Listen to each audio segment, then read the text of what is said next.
Merci parce que ce n'est pas la première fois que je sois sur votre plateau. Oui. Alors, j'aimerais commencer par une citation avant que je puisse émettre ma réflexion sur ces. Un juriste ne dit pas ce qu'il pense, ne pense pas ce qu'il dit, mais il dit ce qu'il veut faire penser. En d'autres termes, ce matin, ma réflexion sera utile sur base de faire réfléchir non seulement mon co-débatteur qui est ici avec moi, mais aussi le public qui est en train de nous suivre. Donc, partant de l'actualité que nous sommes en train de voir dans notre pays, il y a autrefois, je crois que j'étais encore sur votre plateau, je l'aurais dit haut et fort que réellement, nous les Congolais, nous avons une mémoire très courte. Parce qu'il faudrait qu'il y ait un état de questions qu'il faudrait se poser. J'ai assisté par vidéoconférence lorsque la fille de M. Patrice Emery Lumumba a tenu son discours le 21 juin à Bruxelles, devant le premier ministre de la RDC et aussi certains chefs diplomatiques qui étaient là.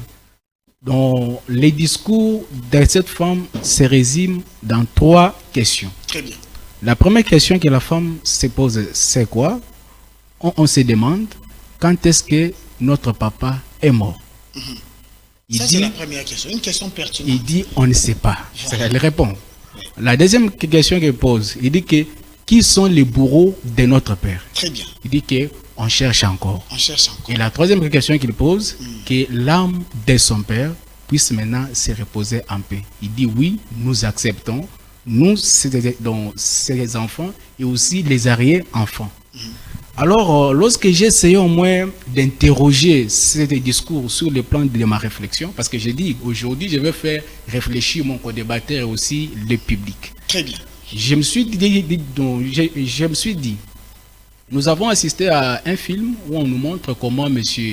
Lumumba a été tué. Parce que si nous interrogeons bien l'histoire, je crois que M. Patrice Lumumba est arrêté en décembre. Et lorsque nous sommes arrivés le 17 janvier 1961, je crois, le monsieur a été assassiné. Alors, sur base du film, parce que nous n'étions pas là, on nous a relaté l'histoire. Alors, on voit comment les messieurs, on les tue avant qu'ils soient d'abord mis dans l'acide. Maintenant, on se demande quand est-ce que réellement ces messieurs avaient pris la dent de M. Lumumba avant qu'on puisse les tuer. Et puis garder cela pendant 62 ans. 62 ans.